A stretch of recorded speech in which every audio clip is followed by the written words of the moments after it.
In a tragic incident, Aparna Majumdar, a 45-year-old woman, lost her life after reportedly drowning in her own pond in the Karailong area under Tripura police station.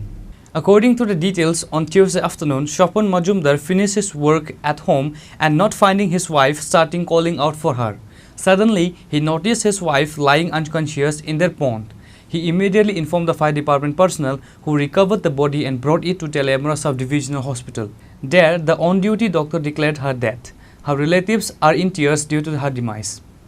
করলং থেকে আসে আমাদের কাছে খবর আছে একজন লোক জল পড়ছে নাম হচ্ছে অপর্ণা মজুমদার হাজবেন্ডের নাম হচ্ছে স্বপন মজুমদার আমরা সার্ভিস টিম ওখানে গেলাম কত বয়স ওটা 45 তো বেঁচে আছেন না না উনি মারা গেছে ডাক্তার যেটা Reported by Khorang from Tripura, Chini, Khorang.